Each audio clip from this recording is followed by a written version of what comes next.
జనసేన పార్టీలో ఆయన ఒక ఫైర్ బ్రాండ్ నాయకుడు. ఆయనకి అధికారం ఉన్నా, పదవి ఉన్నా లేకపోయినా సేవ చేయడంలో ఆయనే సాటి.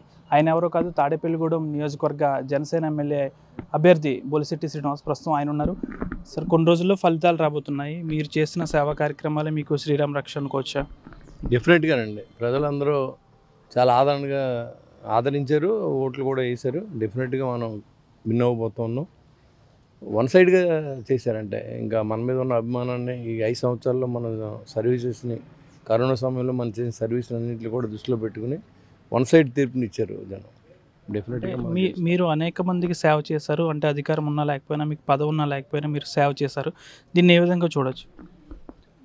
పదవి ఉన్నా లేకపోయినా సర్వీస్ చేయడం అనేది మొదటి నుంచి ఇంట్రెస్ట్ నాకు. రాజకీయాలు ఉన్నా లేకపోయినా నేను సర్వీస్ అనేది నాకు ఇంట్రెస్ట్. అలాగే ఈ అన్నదాన కార్యక్రమాలు ఇవన్నీ నేను చేయాలనుకున్నాను, లేని వాళ్ళకి ఆదుకోవాలని ఆలోచన ఉన్న వ్యక్తిని నేను.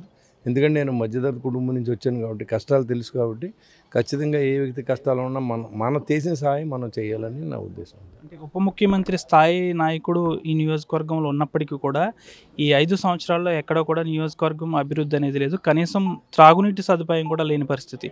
మీరు అధికారంలోకి వచ్చిన తర్వాత దీన్ని ఏ విధంగా పరిష్కరించబోతున్నారు? అన్ని గ్రామాల్లోనూ తాగునీరుని, స్వచ్ఛమైన నీరు ఇచ్చే, మంచినీళ్ళు ఇచ్చే విధంగా, రోడ్లన్నీ పునరుద్ధరించే విధంగా, తాడేపల్లి పట్టణానికి 2వ సమ్మర్ స్టోరేజ్ ట్యాంక్ అవసరం. దాన్ని ఇదివరకే నేను దాన్ని మన టైంలో ఓపెన్ చేసాం. దాన్ని వీళ్ళు పూర్తి చేయలేకపోయారు.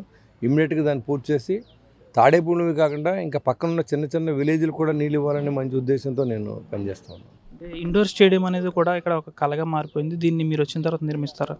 ఇమ్మీడియట్గా ఓపెన్ చేస్తాం. ఆల్రెడీ కన్స్ట్రక్షన్ అయింది. దాన్ని ఇంకా కొద్దిగా తుది మెరుగులతో దూల్సి ఉంది. దాన్ని నిర్లక్ష్యంతో పక్కన పెట్టారు. ఆల్రెడీ ఇండోర్ స్టేడియం కట్టాం. ఈ వెనకాలే ఉంది. స్విమ్మింగ్ పూల్ కట్టాం. అది కూడా ఓపెన్ చేయలేదు. దాన్ని కూడా పూర్తి చేయనివ్వలేదు.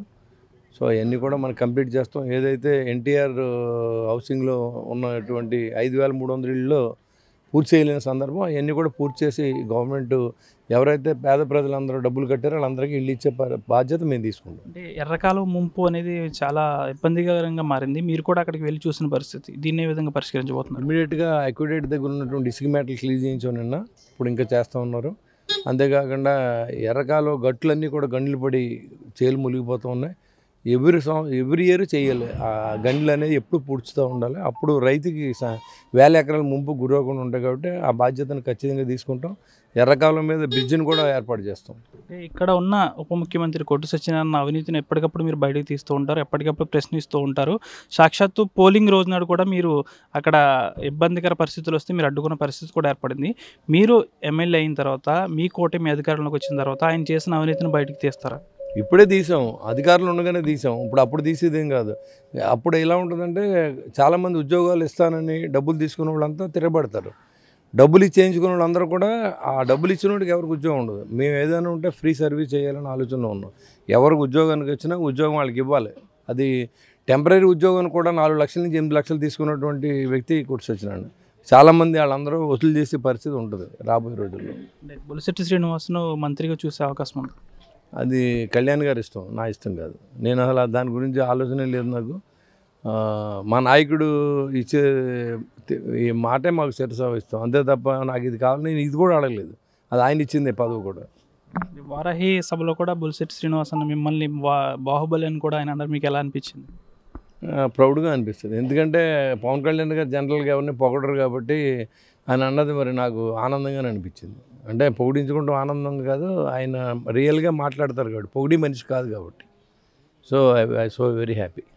పూర్తిగా కూడా జూన్ 4 తర్వాత నేను ఎమ్మెల్యేగా గెలుపొందుతాను. పూర్తి స్థాయిలో కూడా నియోజకవర్గంలో చేసిన కొట్టు సత్యనారాయణ చేసిన అవినీతి ఆరోపణలను ఎప్పటికే బయటికి తీస్తాం. మేము అధికారంలోకి వచ్చిన తర్వాత అవన్నీ కూడా మరింత బయటికి తీస్తామని కూడా బొలిశెట్టి శ్రీనివాస్ చెప్తున్నారు. వీడియో జర్నలిస్ట్ శేఖర్తో మనం ఆర్టీవీ తాడేపల్లిగూడెం నుంచి. మరిన్ని వీడియోస్ కోసం ఛానల్ సబ్స్క్రైబ్ చేయండి. లేటెస్ట్ అప్డేట్స్ కోసం వాట్సాప్ ఛానల్ ఫాలో చేయండి. అండ్ లింక్ డిస్క్రిప్షన్ లో ఉంది.